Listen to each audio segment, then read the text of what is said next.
Je vous salue ce soir dans le précieux nom de notre Seigneur et Sauveur Jésus-Christ.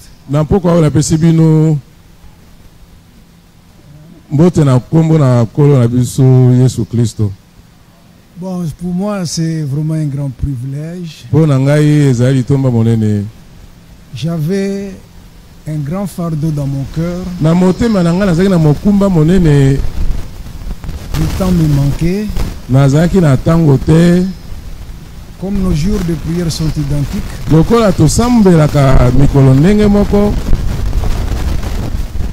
je me disais comment me décharger. Mais Dieu a fait grâce. Ça fait plus de 3 ans. Si je peux compter à partir du moment où je connais cet incident,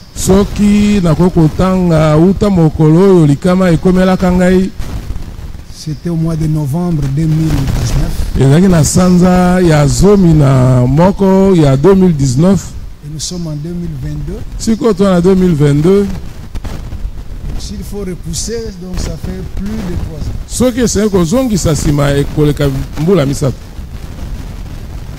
Premièrement, je voudrais vraiment remercier le Saint de Ngiringiri.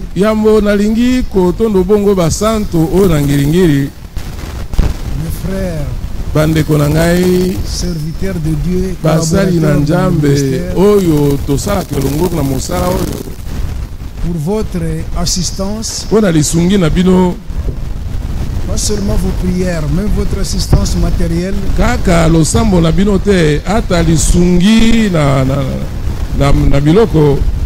Quand j'étais au Kankokolo, j'ai vu beaucoup de frères de Ngiringiri qui nous ont financièrement assistés. Et toutes les prières que vous aviez adressées, Dieu, votre Père, vous a exaucé. Et nous sommes là. C'est par grâce que nous subsistons, frères et sœurs. Et ça fait longtemps que j'ai rencontré mon frère et ami Chindele.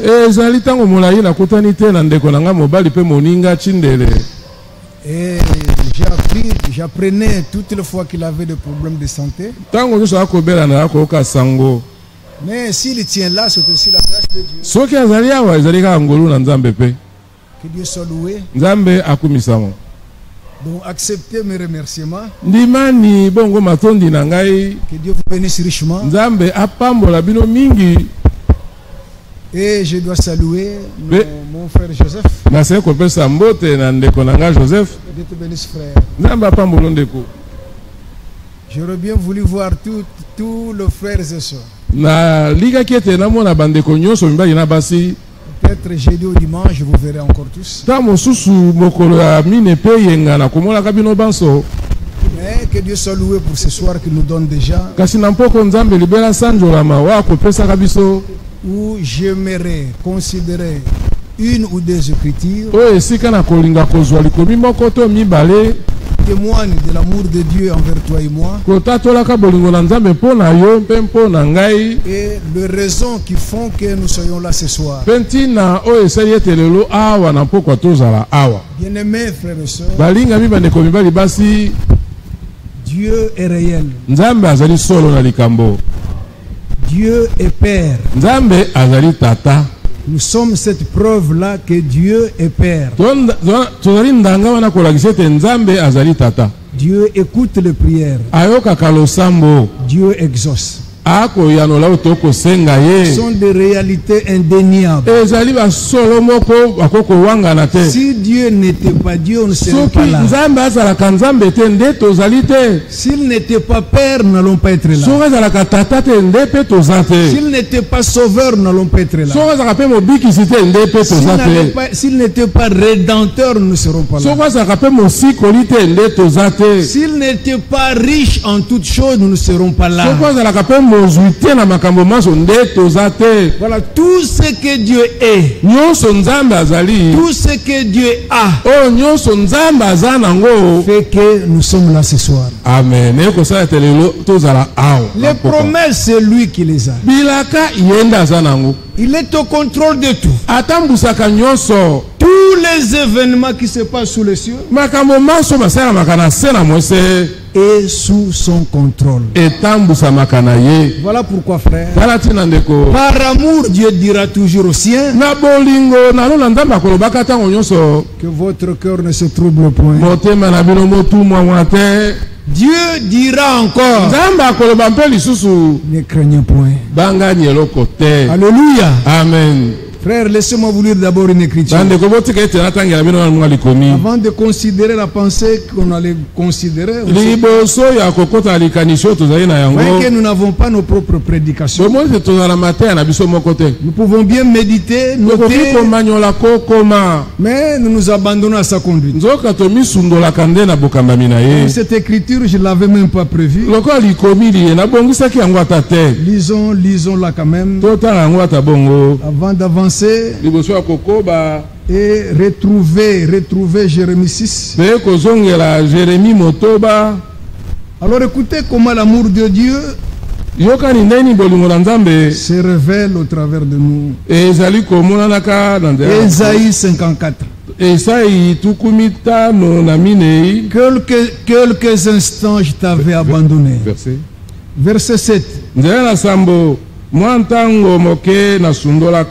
L'abandon n'est pas total, l'abandon n'est pas éternel, mais c'est quelques instants je t'avais abandonné, mais avec une grande affection je t'accueillerai. Amen. L'abandon c'est pour un instant, mais sa grande affection nous recueille pour toujours. Bien-aimés frères et sœurs, verset 8 dit, dans un instant de colère, c'est ça, je t'avais un moment dérobé ma face. Un instant. Mais avec un amour éternel, un amour éternel, j'aurai compassion de toi. Nous voulons avoir part à toutes les bénédictions qui concernent les attributs de notre Dieu. Il est miséricordieux, il est compatissant, avec un amour éternel. J'aurai compassion de toi, dit ton Rédempteur. Le Seigneur, il a payé pour te posséder tout entier. Tu lui appartiens, frère. Il a payé pour t'avoir. Et il veut te posséder entièrement. Nous lui appartenons tout entier. Esprit, corps et âme. Nous ne sommes pas de ceux qui disons Dieu ne regarde qu'au cœur. ça c'est pas notre Dieu. Dieu s'occupe de tout notre être. Il connaît ce qui est secret caché dans notre cœur.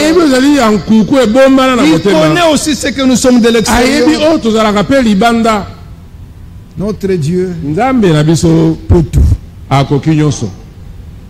Alléluia. Il en sera pour moi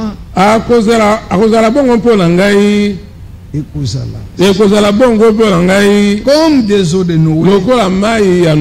J'avais juré que les eaux de Noé ne se répandraient plus sur la terre. Ça, c'est ainsi dit le Seigneur.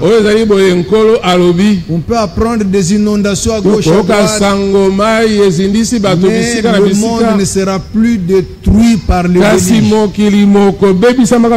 Nous savons que c'est le feu qui va tout consumer. Et l'homme possède entre ses mains déjà tout ce qui est nécessaire. Cela ne descendra pas du ciel. L'homme possède déjà à sa disposition tout ce qui est nécessaire pour se détruire lui-même et pour détruire l'humanité. Alléluia. Ne vous étonnez pas, frère. Quand on le dit de cette manière, l'homme y travaille. Avec les armements qui vous étonnent aujourd'hui, vous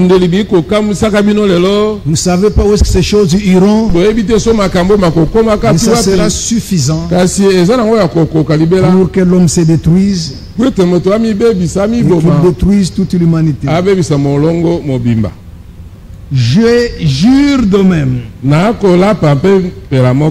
de ne plus m'irriter contre toi. Dieu nous a sauvés, nous a rachetés. Et Dieu nous a gardés dans un lieu où sa colère ne pourra plus jamais nous frapper. Il a fait de toi et de moi, par le moyen de la rédemption, pas de vase de colère, mais de vase de miséricorde.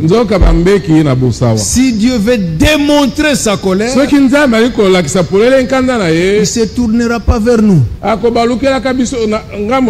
Non, non, non, non. Il y a des vases destinés pour la colère. Mais toi et moi, nous sommes des vases destinés à la miséricorde. Des hommes et des femmes à qui Dieu a décidé de leur faire grâce, de leur faire miséricorde.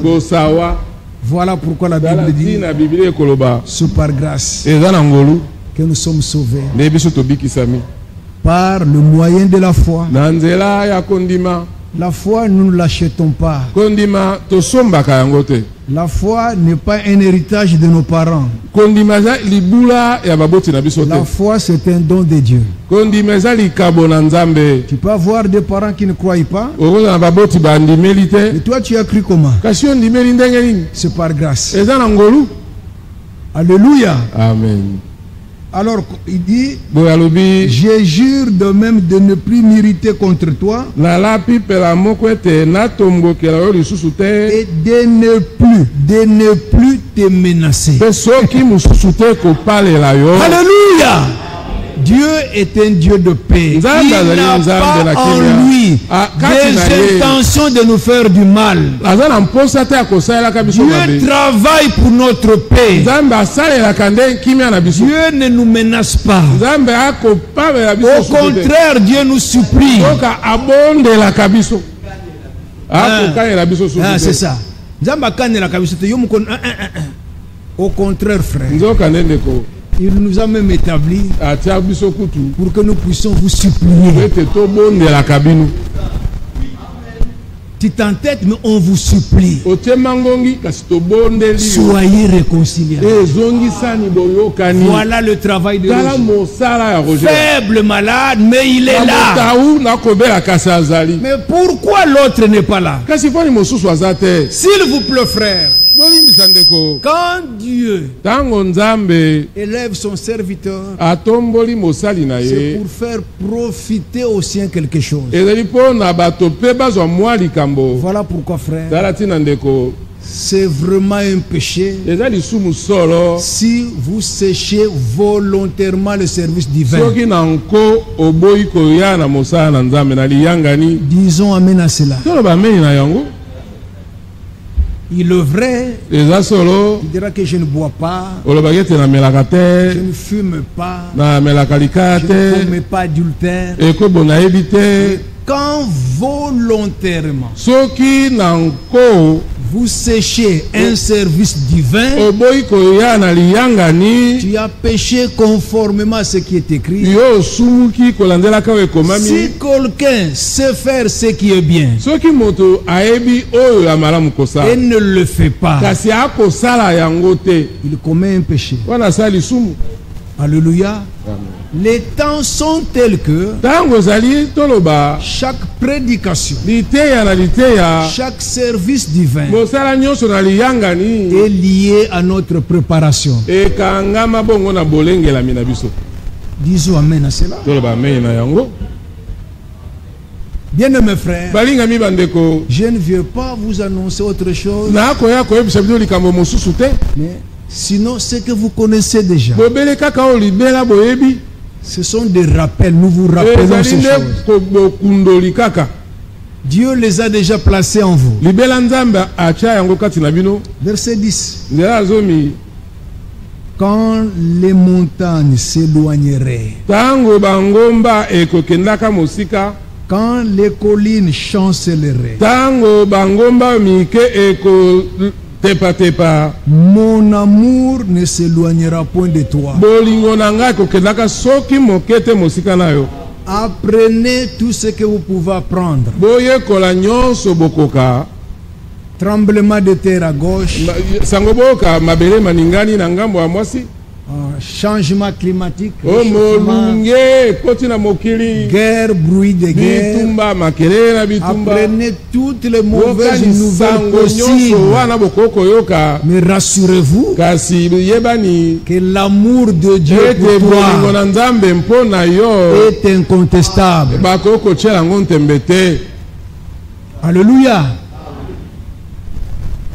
Jour pour jour, j'ai fêté le dimanche mes 60 ans. Alors je me suis dit, Seigneur, qu'est-ce que je te dois? Je dois lui donner quoi? Tout lui appartient. Je lui ai simplement dit, Seigneur, je m'abandonne tout entier à toi. Fais de moi ce que tu veux. Vous savez que vivre sur terre, cela n'a rien à voir avec nos calculs. C'est lié à la souveraineté de Dieu. Je me disais, Dieu a utilisé un grand homme sur cette terre, un grand prophète, mais Dieu ne lui a donné que 56 ans à vivre. Ce grand homme de William Maro Branham, mais le travail qu'il a bâti par la grâce de Dieu, c'est vraiment incomparable. Et Félicien n'a pas encore servi Dieu. Je lui ai dit, Seigneur, si tu m'accorderas encore les années, que ça soit pour te servir. Frère, tu aurais manqué le but sur la terre tant que tu n'aurais pas servi Dieu. Je le répète, tu aurais manqué le but sur la terre tant que tu n'aurais pas servi Dieu. Servir Dieu ne signifie pas, ça ne signifie pas seulement prêcher, être diacre, administrateur. Servir Dieu, c'est vivre sa parole. Et que ta vie rende témoignage que Dieu existe. Et que Dieu est Père. Et qu'il t'a transmis sa nature par la nouvelle naissance. Et que tu ne te débrouilles pas. Tu ne vis pas en faisant des calculs. Quoi que tu diras, quoi que tu feras, cela prouve automatiquement que tu es fils de Dieu, que tu es fils de Dieu. Mais que quand on est des hommes, on est des hommes Il y a des choses qui se manifestent sans se forcer. Vous trouverez un petit bébé qui se fâche. C'est sa nature. C'est ce qu'il a hérité. Vous le trouverez, il se fâche. Il ment. Il vole un peu du lait. Même la poussière est là. Tu le surprends. Ce n'est pas moi. Mais c'est quoi ça? Qui lui a appris à mentir? C'est pas une école. C'est sa nature. Et quand il commence à se rebeller aux parents, à vivre dans la débauche, dans cette mauvaise vie, il n'est pas allé dans une école pour apprendre ça. C'est seulement sa nature. Il a hérité de ses parents. Il se manifeste au travers de sa vie. De même, tous ceux qui sont nés de Dieu, ils ne s'efforceront jamais à vivre la vie de Dieu. Ça sera automatique. Alléluia. Ça ne sera pas une peine pour obéir à la parole. Ça ne sera pas une peine d'accepter la correction. Frère, même si la parole est dure, Dieu a donné à ceux qui sont nés de lui la grâce de dire à qui d'autre irions-nous. Que Dieu vous bénisse. Quand les montagnes s'éloigneraient, quand les collines chancelleraient, mon amour ne s'éloignera point de toi, et mon alliance de paix, alléluia, amen, ne chancellera point, dit le Seigneur, qui a compassion de toi. Bien-aimés frères, nous sommes ce que nous sommes par la grâce de Dieu. Merci. Et sa grâce pour nous n'a jamais été vaine.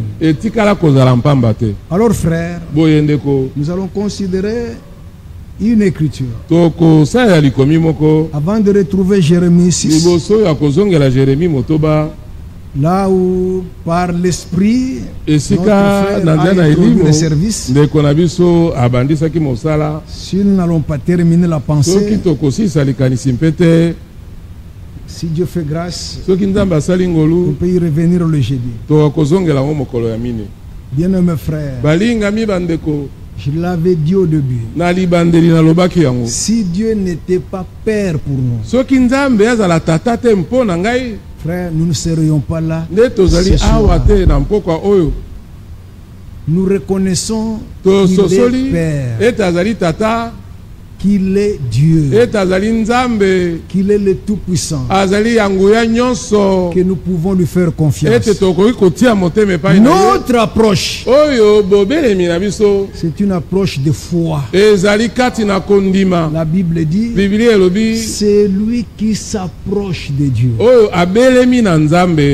Pas qu'on s'approche du frère Roger. Non, quand on doit s'approcher de Dieu, tu dois croire dans ton cœur avec une pleine conviction que Dieu existe. Que Dieu n'est pas une histoire inventée. Mais Dieu existe. Il est réalité. Par ses œuvres, il prouve qu'il est Dieu. Alléluia. Amen. Et personne ne peut prendre sa place. Il est souverain. Et il fait ce qu'il veut. Il a décidé de te sauver. C'est lui, c'est pas toi. La preuve que, frère, pour bien régler les choses, Dieu a lié le salut à l'élection. Dieu ne peut pas te sauver s'il ne te connaissait pas. Tous ceux qui sont sauvés dans le temps, Dieu les avait connus depuis l'éternité. D'ailleurs, Dieu avait placé leur nom. Alléluia. Amen. Frère, yangai na yo. Mon frère, ce qui me concerne moi et toi, avec Dieu, ça n'a pas commencé avec Adam. Avant qu'Adam vienne sur la terre, j'étais en lui. Mon nom était déjà inscrit. Avant même la chute, Dieu savait que moi je viendrai, que j'aurais besoin du salut, j'aurais besoin de son soutien. Et il a donné Jésus-Christ pour que nous ne manquions de rien. Que Dieu vous bénisse, frère. Une fois encore, que Dieu vous bénisse. Je ne sais pas si vous avez la joie que moi j'éprouve. Frère, ma joie c'est quoi? Nous nous préparons pour aller au ciel. Nous ne souffrons pas ce que le Congolais souffre. Il faut une autre CENI. Il faut changer le régime. Vous en changerez autant. Mais nous sommes pèlerins voyageurs. Nous attendons un événement. C'est le retour de Jésus-Christ. Le décor est déjà placé. L'ombre des choses. L'ombre des choses qui prendront place après l'enlèvement se profile déjà devant nous. L'enlèvement, le retour du Seigneur, c'est notre bonheur, c'est notre sujet de joie. Frère, quand le Seigneur revient et qu'il nous prend avec lui, frère, soyez seulement du nombre et tu verras que tu ne vas même pas regretter ta maison. Même si tu construis un étage, quand tu la quittes, la gloire qui t'attend, frère, tu ne vas rien regretter. Qu'est-ce que le monde peut t'offrir? Comme j'en ai l'habitude de dire, si ce soir Dieu est décidé de te donner la moitié du Congo, tu vas choisir quel côté? Et tu vas commencer par quoi? Non, je vais choisir du côté, il y a beaucoup de minéraux. Ah bon? Choisissez. Mais tu vas commencer par quoi? S'il vous plaît, frère, Dieu nous a donné ce qui est meilleur. Car les cieux et la terre passeront. Si on vous donnait la partie est, tu vas commencer par arrêter quoi, la guerre.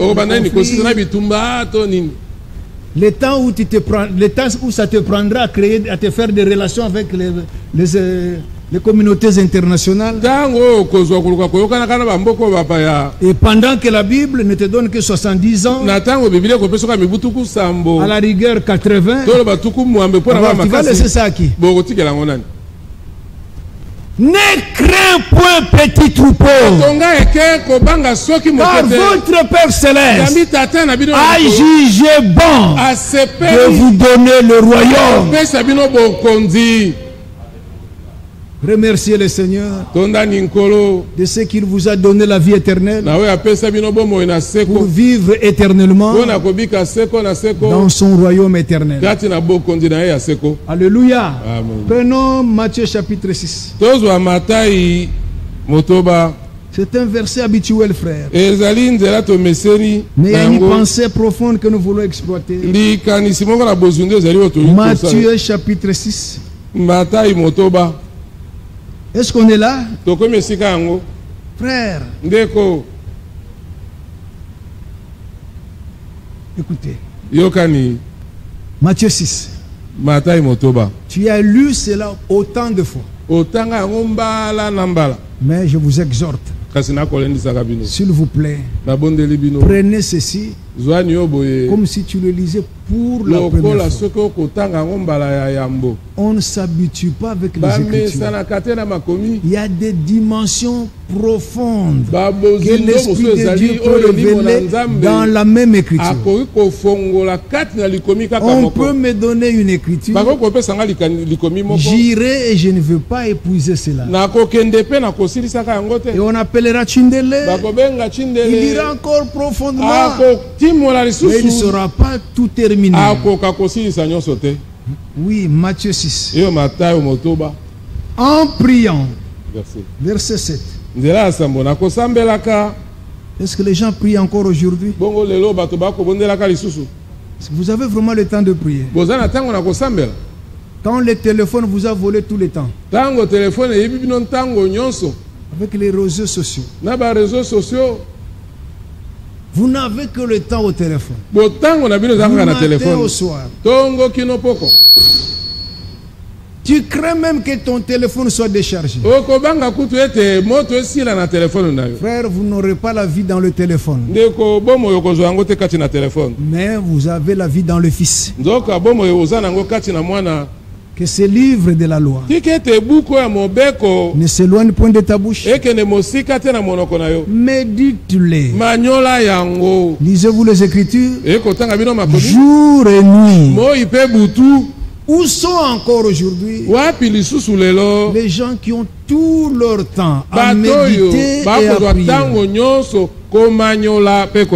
Avec le téléphone, avec les réseaux sociaux, le diable a mis tout dedans. Même ce que tu n'aimerais pas voir. On vous impose même des choses qui ne sont pas de votre goût. Ça vous distrait tellement que... Alors si je vous demandais quel est la dernière brochure que tu as lue tout en entier, quelle est la prédication du frère Franck ou du frère Branham que tu as suivi en entier? Est-ce que tu en as même le temps? Ton cœur est où? Il est temps, frère, de servir le Seigneur de tout son cœur. Pas avec des cœurs partagés. S'il vous plaît, frère, est-ce que tu as le temps de te consacrer à Dieu dans la prière? Réponds à cette question. Tu vas tard au lit. Alors pose-toi la question. Tu étais occupé à quoi? Tu te réveilles tôt le matin. Tu n'as que le temps de dire merci Seigneur. Mais où sont ces anciens moments où tes genoux allaient à terre, où les larmes coulaient, puisque ça n'allait pas dans la vie, ça n'allait pas dans la famille, ça n'allait pas dans les affaires? Que Dieu nous aide. Quand Daniel sut en quel temps il vivait et ce qui allait s'accomplir, frère, il a eu recours à la prière et aux supplications. Aujourd'hui, frère, l'intellect est tellement développé et cela a bien gagné bien des prédicateurs au point où il y a des prédications qui ne transmettent plus la vie. Ça ne vous remplit que la connaissance avec des vies qui trahissent. Vous vivez, les gens se gâtent la tête. Et c'est lui. Et les gens me disent même, si être chrétien c'est ça, alors moi je ne voudrais pas en être un. Frère, le Seigneur a dit, nous sommes le sel de la terre. Sans nous, le monde n'a pas de goût. C'est ça le sel. Nos vies doivent donner du goût à ceux qui ne sont pas chrétiens, mais les devenir. Alléluia. Non seulement que nous sommes des sel, mais nous sommes aussi la lumière. Frère, le but de la lumière, c'est pour chasser les ténèbres. Que Dieu vous bénisse. Si la maison est remplie de ténèbres, si on vous demande de chasser les ténèbres, ne commencez pas à prier. Ne commencez même pas à gêner. Les ténèbres n'iront pas. La seule possibilité de chasser les ténèbres, c'est d'apporter la lumière. Et Christ en vous, alors qu'il est la lumière, les ténèbres s'enfuiront. Que Dieu vous bénisse, frère. Christ ne viendra pas coopérer avec de mauvaises habitudes. Non. Ça doit nous quitter. Chaque vérité de la Bible, c'est pour nous purifier, c'est pour nous sanctifier de toutes les mauvaises choses. Pour qu'à la fin, quand le Seigneur regardera, il se verra au travers de nous. Alléluia. Frère, que Dieu nous aide. Fuyons la religion. La religion plaît à la chair. On vous montre comment il faut marcher. On vous donne la longueur de la robe. On vous montre comment... Je ne sais pas tout ce qu'on peut vous montrer. Mais ça ne vous sauve pas. La prédication que nous vous apportons, c'est pour vous amener à expérimenter la nouvelle naissance. Et quand la nouvelle naissance prend place, frère, la nouvelle naissance ne connaîtra jamais d'échec. Non, la Bible ne le dit pas. L'apôtre Jean dit dans 1 Jean 5, tout ce qui est né de Dieu, répétez, ça triomphe du monde. Alors vous imputez vos échecs à qui? Quand vous échouez là, c'est pas Dieu. C'est pas la bénédiction réservée à la nouvelle naissance. Bien-aimés frères et sœurs, que Dieu nous aide. Il est temps d'être sûr qu'on est né de Dieu. Que la vie de Dieu influence votre marche. Sans fouet, sans pression de frère. Ouais. Vous venez ici sans maquillage, sans bijoux. On te rencontre en ville. Oh là là là là là là là. Ton Dieu reste où? À l'église. Tu vis encore craignant le prédicateur.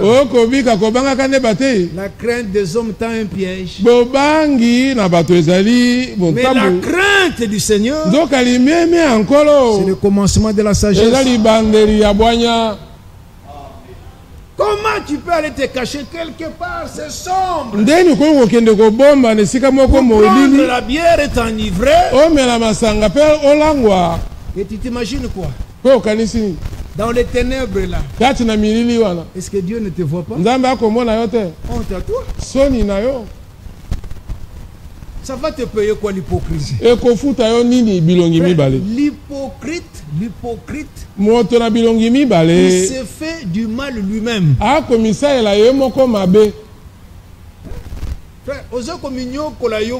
Tu te fais souffrir toi-même. Tu resteras. Sois sérieux dans ce que tu fais.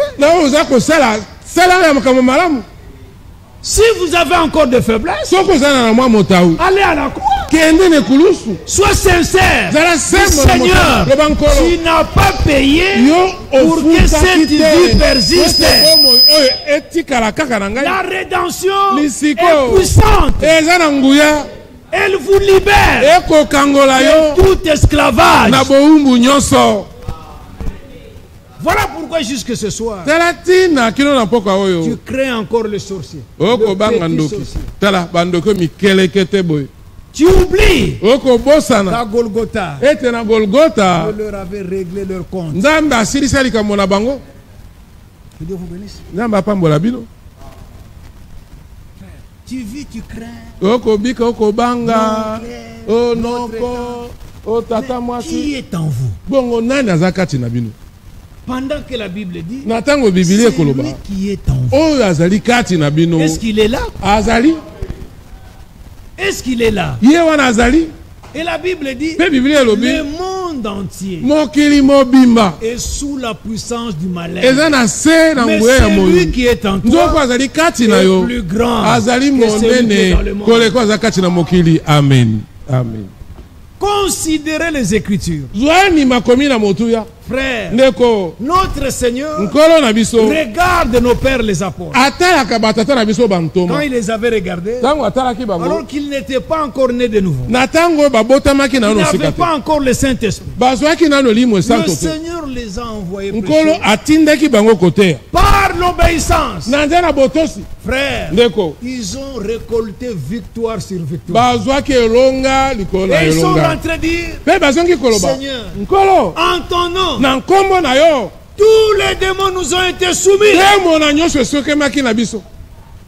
Mais qu'en est-il de toi, né de nouveau, rempli de l'esprit? Quel est ce démon qui se tiendra devant toi? Et Jésus ne s'était pas réjoui comme eux. Vous ne vous réjouissez pas de cela. Votre sujet de bonheur, votre sujet de bonheur, c'est que vos noms ont déjà été inscrits là dans le ciel. Vous savez, le mois de décembre, j'ai trouvé 2 ou 3 frères. Alors il vient là. On a dit que mon nom est dans la liste des gens qui doivent être bouffés pendant les fêtes. Le nom de qui? Qui t'a dit ça? Ton nom? On est allé enlever ça dans le livre de vie de l'agneau et on l'amène dans une autre liste. Des gens qui vont être tués pendant les fêtes ici. J'ai dit, ma soeur, est-ce que ça marche dans ta tête? Frère, tous les hommes de Dieu, tous ceux qui ont connu Dieu par expérience, dans les choses qui les arrivaient, ils n'avaient pas accusé des hommes. Ils s'en prenaient à Dieu. Montrez-moi là où Job est allé accuser son oncle. Avec tous ceux qu'il a connus.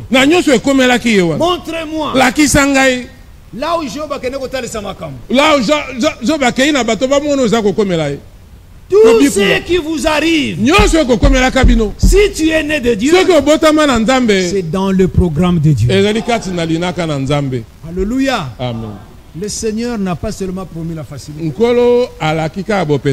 mais il a promis, vous aurez des tribulations.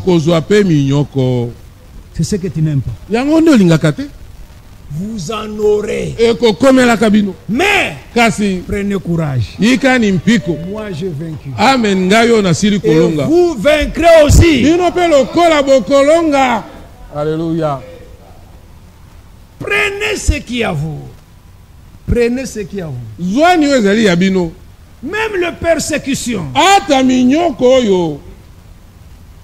Nous avons part à cela. Pour être consolé, il faut passer par des afflictions. Si tu ne passes pas par des afflictions, tu ne sauras pas apprécier la valeur de la consolation. Il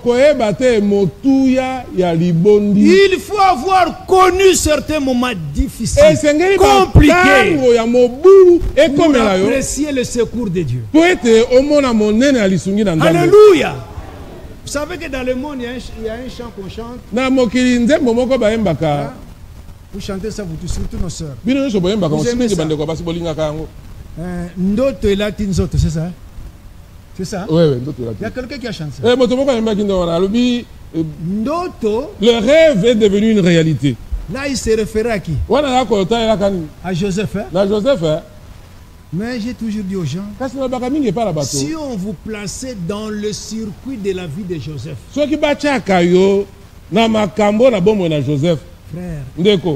vous ne savez pas ce que Joseph a connu. Il a connu la haine de ses frères. Il a connu le rejet de ses frères. Avant que Ndoto et Latanzoto, que le rêve devienne une réalité. Ce n'était pas du jour au lendemain. Frère, Dieu, il est le maître des temps et des circonstances. Sortez de l'esprit congolais. Laissez les semences suivre leur cours normal. Il y a des semences quand vous les semez. 2 ou 3 jours ça germe. Il y a des semences d'une semaine. Il y a des semences d'un mois. Il y a des semences d'une année, de 5 ans. Alléluia. Amen. Mais le Congolais c'est qui? Il sème le matin. Il veut récolter le soir. C'est ça la difficulté. Que Dieu nous aide, frère. À la foi véritable est liée la persévérance. Même quand nous parlons de la restauration de Job, frère, ce n'était pas une restauration d'un jour. Cela a pris tout un processus. Cela a duré tant que cela a duré. Même quand les 10 enfants lui étaient redonnés. Ils ne sont pas sortis d'une seule grossesse. Une seule grossesse, 10 enfants.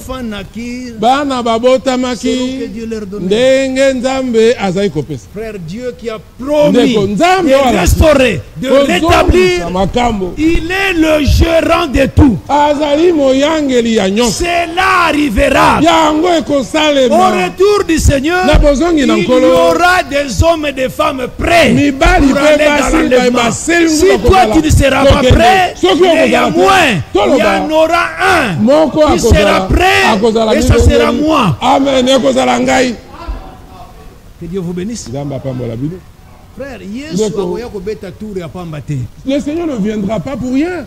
Quand il revient, il dit, depuis que je dis, personne n'est prêt. Bon, je rentre d'abord et puis quand il viendra, il te trouvera. Amen. Il me trouvera prêt, rendu parfait. Voilà pourquoi les ministères sont là. Pas un ministère. Ne tombons pas dans le piège de l'ennemi en ce jour. Les ministères seuls, le frère Franck n'amènera pas l'épouse à la perfection. Il est le serviteur fidèle établi sur les autres domestiques. Et vous ne voulez plus voir les domestiques. Vous ne voulez plus voir les domestiques. Vous voulez que voir le frère Franck.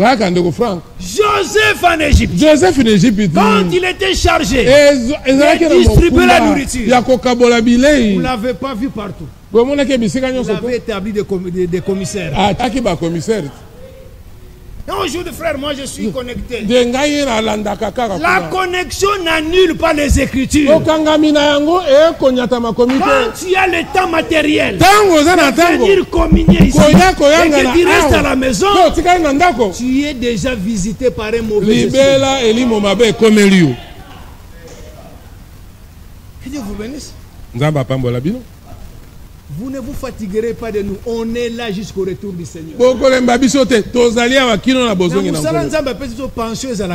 Le travail que Dieu nous a donné, il n'y a pas de pension.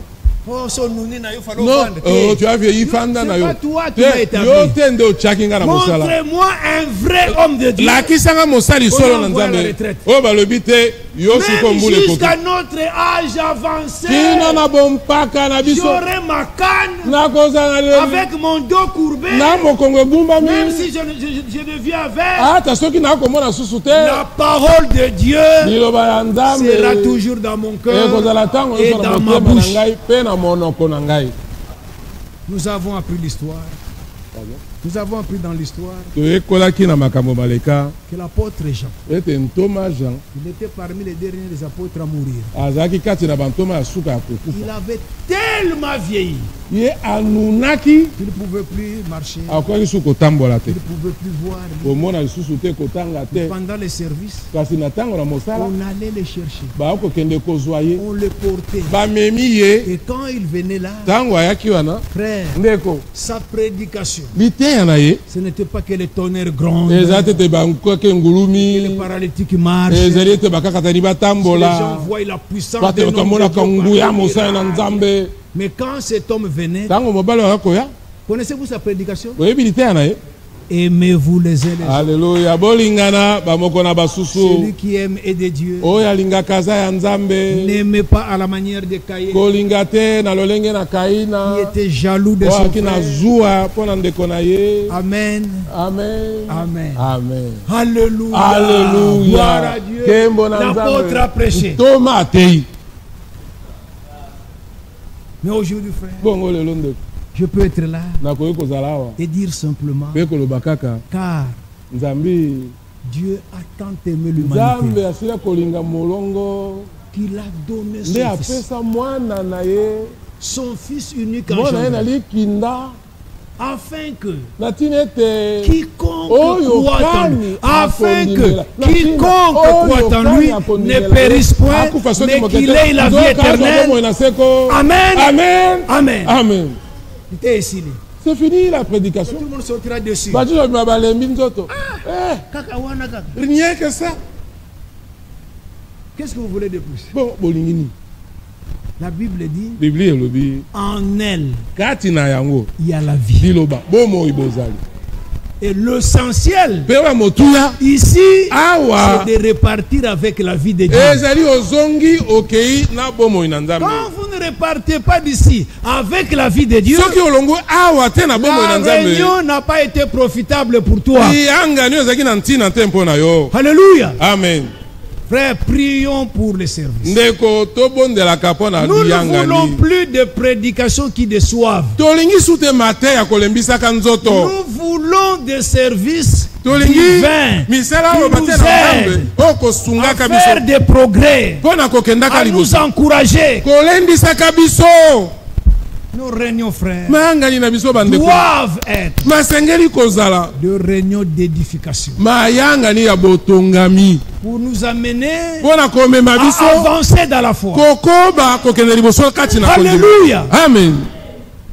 Nous ne voulons plus de prédications qui condamnent les gens, qui font pleurer. Les gens sont nostalgiques. Quand j'étais païen, tout allait bien.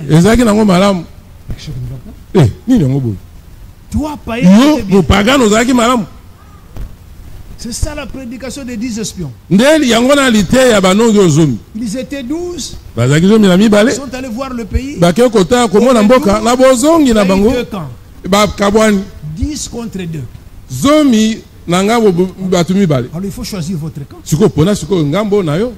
Pendant que d'autres voyaient des géants, des fils d'Anak, Josué et Caleb voyaient la promesse. C'est lui qui a fait la promesse fidèle. Malgré les difficultés, malgré les maladies, peu importe quoi que ce soit, j'atteindrai la perfection. Alléluia. Frère,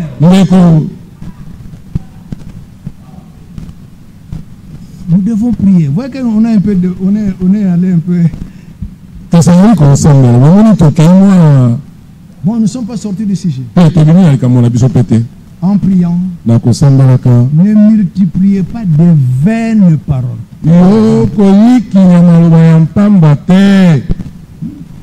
Quand vous priez, vous devez être précis. Vous devez tenir les promesses.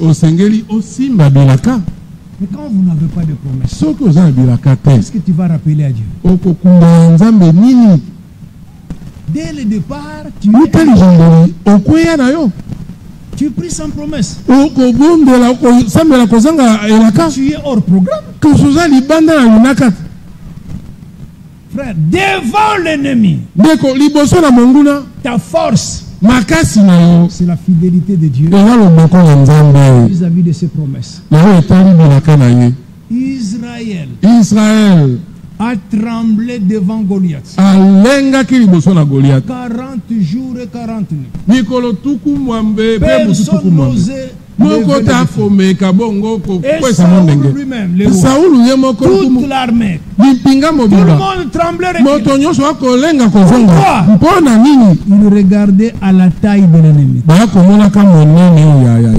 le petit David vient, David n'a pas regardé à la taille de l'ennemi. Il a regardé à la fidélité de Dieu. Amen. Peuple de l'Alliance, souvenez-vous, clause de l'Alliance, lié avec Dieu, une alliance éternelle. Souvenez-vous de toutes les paroles de l'Alliance. Dieu ne trahira jamais sa fidélité. Tu as peur de quoi? Dieu ne s'est pas trompé d'adresse. Il savait que pour vaincre Laodicée, il fallait toi et moi. Pas Paul.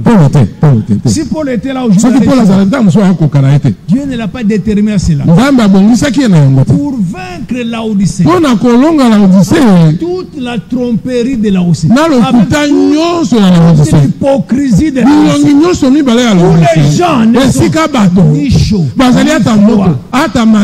pour vaincre, Dieu a regardé dans son économie. Il faut féliciter l'outil. Pour vaincre aujourd'hui, Dieu qui sait mieux voir, il regarde, il dit, pour vaincre les conditions de cet âge, et trouver prêt pour l'enlèvement, quelqu'un sur qui je place ma confiance. Alléluia. Amen. Son nom c'est Félicien Louis. Que Dieu te bénisse. Il a bien traduit. Comment tu peux te retrouver étranger à la vie? Tu n'es pas né de Dieu. Tous ceux qui sont nés de Dieu, ils sont participants à la nature divine. Alléluia. Amen. Frère, naturellement, pour confirmer que c'est votre enfant, on fait des tests, n'est-ce pas? Vous avez un test ADN. Ça confirme ça. Ça ne peut pas tromper. Vrai ou faux? Mais dans le domaine spirituel, si on fait les tests d'ADN spirituel, Dieu ne peut pas me. Il se retrouvera en moi. Alléluia. Je ne suis pas étranger par c'est lui qui la preuve, l'esprit de son fils en moi. Alléluia. Voilà là où nous voulons arriver. Tu ne peux pas marcher distrait. Tu oublies que tu es un enfant de Dieu. Non, tu ne peux pas l'oublier. C'est ce que tu es. Ou tu ne l'as jamais été. Même au lit. Tu es enfant de Dieu. Même dans ton téléphone.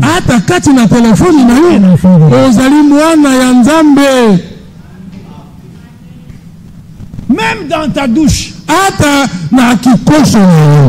Frère, il y a quelque chose que nous allons considérer. C'est précieux.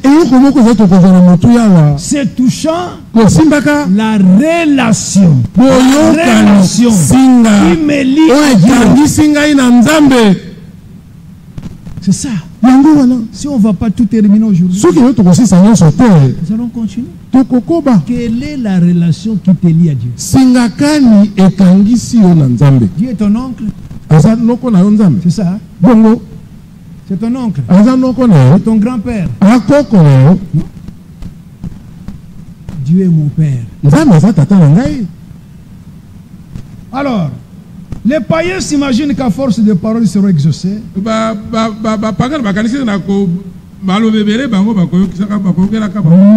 leur ressemblez pas. Pourquoi? Car votre Père. Alors frère, nous naissons dans une naissance, on ne sera jamais orphelin de père. Le père de qui nous naissons, d'en haut, il est éternel. Il ne sera jamais. C'était mon feu père. Non, moi, je ne peux pas le dire. Où est-ce que tu l'as enterré? Dieu est ton père. Un père responsable. Un père éternel. Que cette relation, frère, soit une réalité. Là, tu sauras bien te fixer. Tu sauras qui tu es. Même si tu marches à pied, ce n'est pas un péché. Ce qui est important, Dieu me connaît.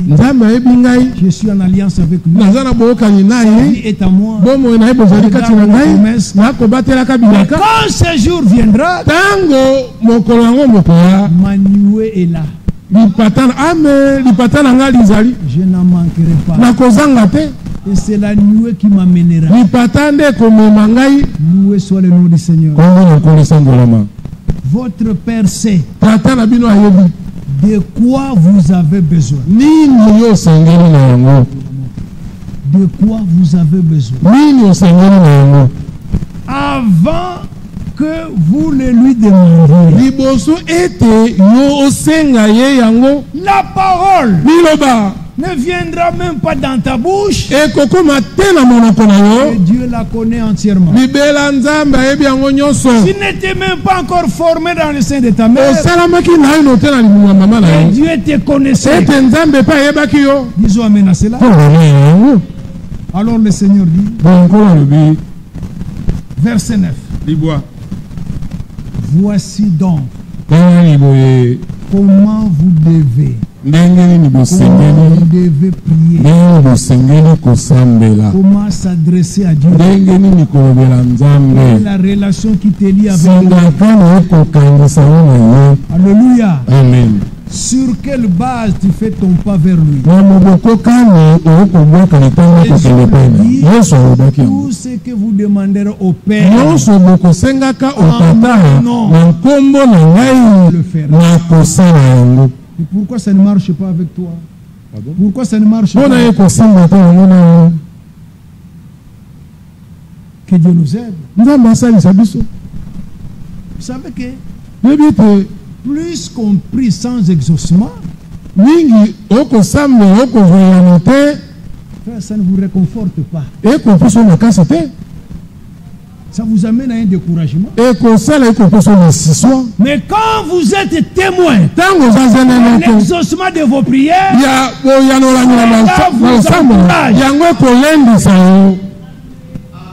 tu auras un passé marqué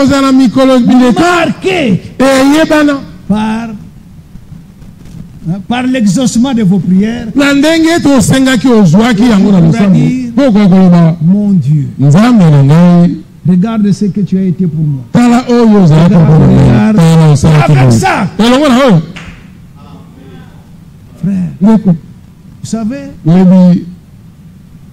quand David a convaincu le roi Saoul, il a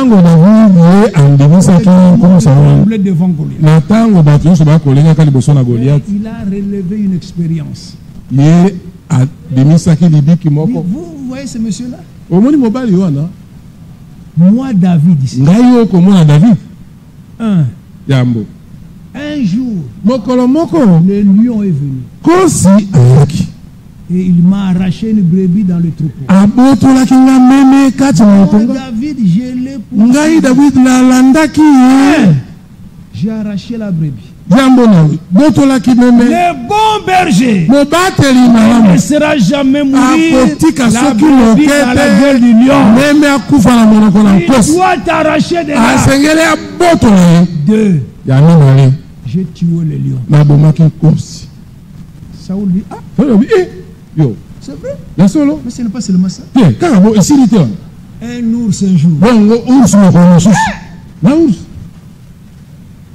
Alors Saoul a essayé de lui donner son armure. David essaie de... Avec ce qui vient des hommes, je n'arriverai pas. Tout doit venir de Dieu. Amen. Tout ce qui entre dans la nouvelle naissance vient de Dieu. Lisez 2 Corinthiens 5. Dans la nouvelle naissance vient de Dieu. Là tu vaincras. Que Dieu vous bénisse. Alors, voilà comment vous devez prier. On commence là. Notre Père qui est aux cieux. Que Dieu bénisse sa parole. Gardons cela, frère. Que tous ceux qui sont nés de Dieu reconnaissent et entretiennent cette relation. Dieu est Père. Et s'il est Père, il s'exclame. Où est-ce que l'honneur est Dieu? Vous savez, la conduite des enfants honore le parent, jette l'opprobre sur le parent. Un enfant cherchera toujours à honorer ses parents. Que Dieu vous bénisse, frère. Gardez la pensée. Il nous a engendré. Il ne nous a pas ramassé. Laissez-moi le dire à Lingala. Nzambe aza kisita te. Keke baboteli bana yake kwa adopter bangote. Nzambe aza na semence na ye, oya botela kabana na ye. Que Dieu vous bénisse. Et si tu es né de Dieu, frère, tout témoignera que tu es né de lui. Tu ne manqueras pas les attributs de Dieu en vous. Vous serez même de Dieu. Dieu va honorer votre parole. Que Dieu vous bénisse. Il nous a engendrés. C'est Jacques qui l'a dit. Et Jean dit à tous ceux qui l'ont reçu, tous ceux qui croient en son nom, il a donné le pouvoir de devenir enfants de Dieu. Lesquels sont nés. On devient enfant par naissance. Vous savez, frère, on peut rencontrer des enfants partout qui vous appellent papa, différent de ton enfant. Ton enfant, c'est autre chose. Les enfants peuvent crier, pleurer. Ça peut venir à tes oreilles. Si ton enfant arrive à crier, vous voyez que c'est lié. C'est qui là? Et si cela peut être fait par des hommes, qu'en est-il avec Dieu? Si tu es de Dieu, Dieu ne t'abandonnera pas. Il sera attentif à ton cri. Même si tu es rebelle, Dieu ne te perdra pas. Frère, la manière de Dieu de faire les choses, pour t'avoir tout entier, en te sauvant, il te donne d'abord quelque chose qu'il ne peut plus retirer. Il te donne d'abord la vie éternelle. Si tu es un peu rebelle, il te châtie, il te corrige, avec la vie éternelle. Il peut même décider de te faire sortir de ce monde pour que la vie éternelle reste. Que Dieu vous bénisse. Dieu, c'est un bon Père. Moi, je l'aime beaucoup. Dans son cœur bon, il n'y a de bon que Dieu seul. Dieu n'a aucune mauvaise intention contre moi. C'est toi qui en as contre moi. Dieu n'en a pas. Alléluia. Les projets Dieu a, ce sont des projets Alléluia. Ce sont des projets pleins d'avenir. Frère, est-ce que vous pouvez convenir avec moi que Dieu ne peut pas échouer? C'est Amen? Mais que dit Paul? Car nous sommes son ouvrage. Frère, Dieu est parfait. Ce qu'il fait est parfait. Frère, il est 18h, terminons. Gardons la pensée de Matthieu 6. Prenons Jérémie 6. Alors là, le frère qui n'était pas au début peut se retrouver. Verset 16. Jérémie 6. Donnez-moi seulement 5 à 10 minutes. Verset 16. Ainsi parle le Seigneur. Pas ainsi parle Jérémie.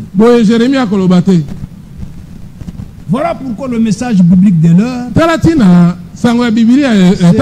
ainsi dit Branham, que celui qui a des oreilles, qu'il entende ce que l'Esprit dit aux églises. Or, le Seigneur, c'est l'Esprit. Ainsi parle le Seigneur. N'attribuez pas ça à Jérémie. Frère, Dieu s'assume. Si Dieu l'a dit, il s'assume. Il ne peut pas changer. Frère, on ne sait pas arrêter la conduite de l'Esprit. Nous sommes 89.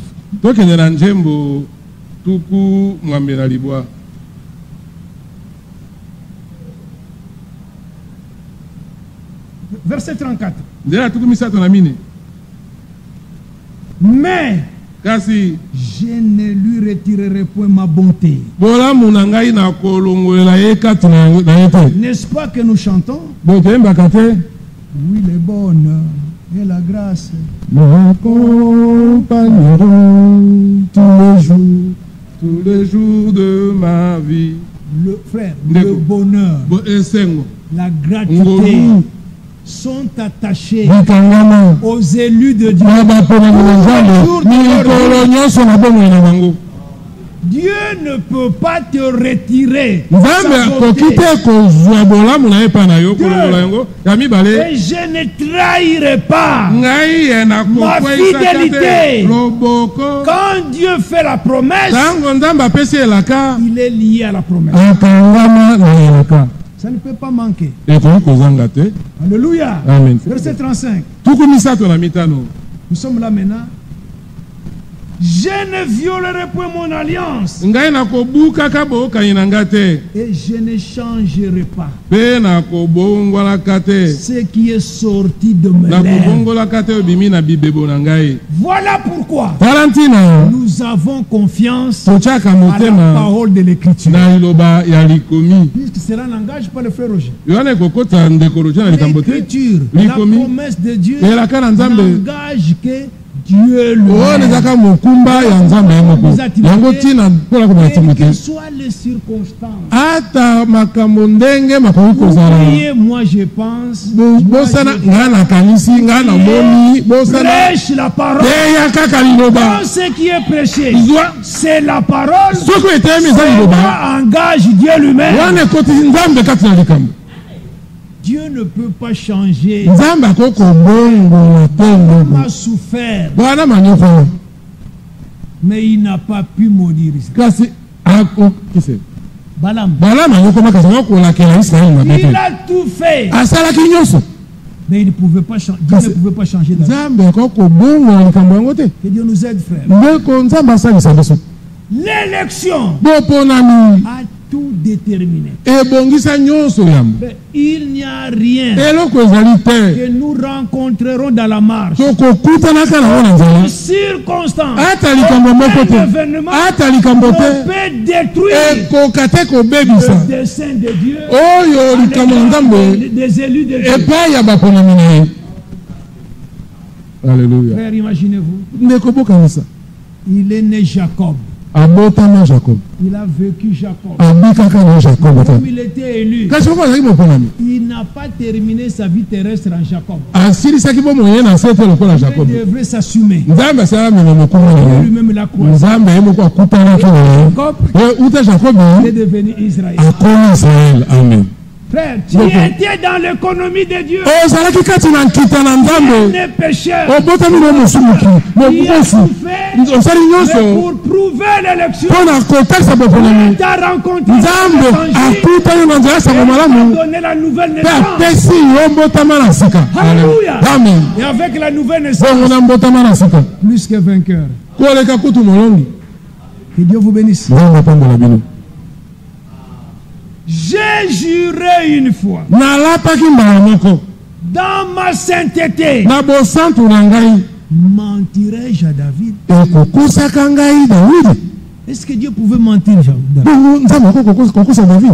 Goliath devant David, est-ce qu'il pouvait détruire le dessein de Dieu pour David? David était choisi. Il était oint. Il avait la promesse de régner sur Israël. Qui pouvait annuler ça? Pas un lion, pas l'ours, et pas même Goliath. Soyez certains de Dieu. Certains de l'élection. Soyez sûrs. Et en alliance avec Dieu. David le savait. Il regarde Goliath. Goliath. Toi, tu es un incirconcis. C'est-à-dire tu n'es pas en alliance avec Dieu. Moi, David, je porte dans ma chair le signe de l'alliance avec Dieu. C'est la circoncision. 2. Toi, Goliath, tu n'as aucune promesse. Moi, David, j'ai une promesse. Voilà pourquoi, frère, je m'insurge contre les frères et sœurs qui sont derrière les politiciens, derrière les riches de ce monde. Non. Mais ça, c'est vraiment prendre le nom de Dieu. Allez faire des courbettes. Ils n'ont pas Dieu, qui ne sont pas en alliance avec Dieu, qui n'ont aucune promesse. Non, frère. Nous avons un grand Dieu. Pour ceux qui l'invoquent. Je ferme ma Bible.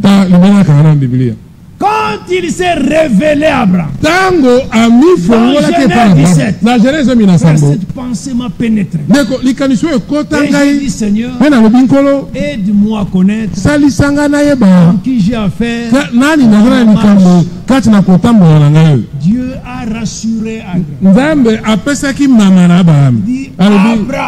Abraham. Je suis El Shaddai. Nazali El Shaddai. Le Dieu tout-puissant. Nzambe na nguya nyonso. Marche devant ma face. Tambola liboso na ngai. Sois intègre. Pesa la semba. Voilà notre combat. Tala tumbala biso. Aujourd'hui, frère, combien désire la sainteté? Combien désire l'intégrité?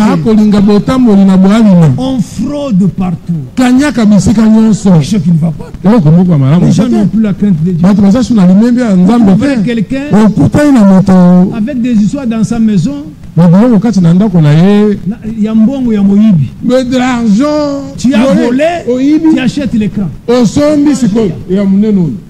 Avec l'argent volé, pas la crainte de Dieu. Mes soeurs jeunes, un petit païen, il te dérange là et il te fait mener une mauvaise vie. Il colle Android. Pour un appareil téléphonique. Quand tu as cet appareil Android, on pose la question. Oh, camarade. Mais tu n'as pas la crainte de Dieu. Zanga téléphone. Manque le téléphone. Mais ne manque pas Jésus. Zanga Android. Manque cet Android là. Oh, caméra cachée. Saint-Esprit. Ayez le Saint-Esprit. Comprenez un peu, frère. Tu fais des fausses manœuvres. Oh, ça la falsifier des documents. Tu fais de l'argent. Tu voiture. Tu as acheté une voiture. C'est pas normal. Tu n'as pas la crainte de Dieu. S'il vous plaît, frère, la nouvelle naissance produira une vie d'obéissance, une vie d'intégrité, la crainte de Dieu. Ces choses sont là-dedans. Alléluia. Que Dieu vous bénisse. Frère, voici le repos. Ce que nous avons lu avec l'homme de Dieu. Voici le chemin. Marchez-y. Et vous trouverez du repos. Mais les gens ne veulent pas y marcher. Frère, trouvez un frère correct, qui n'a pas en lui ce n'est pas qu'il ne fait pas le mal, mais dans son cœur il n'en a pas le goût. Même dans le domaine des affaires, on trouve des histoires bizarres. Toi, tu veux gagner plus que ton frère avec ce que vous avez fait ensemble. Pourquoi tu veux gagner plus que lui? Est-ce que vous me comprenez? Tu trouves quelque chose en ville, ça coûte $100. Le frère te donne $100. Toi, tu commences à chercher toute la ville. Et tu tombes là où ça coûte $70. Tu dis quoi? Gloire à Dieu. 30 yangai. C'est pour toi. 30 vers le frère. $100 au Pesakinga. Le $100 que tu m'as donné, en passant à tel endroit, j'ai trouvé ça à 70. Dieu soit loué. $30 yango. Voici les $30. Là, Dieu est d'accord avec toi. Mais yo somi na 70. Toi, tu achètes à 70. Au petit cop, na facture. Mais tu te conviens avec celui qui est devenu la table. C'est ça la facture. C'est ça la facture. Et tu viens à cette falsification. Pour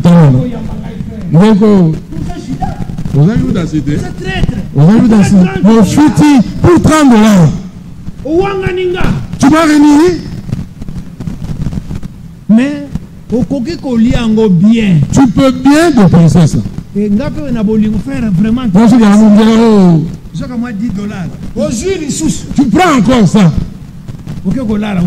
Tu vas te dire, on colote matondi.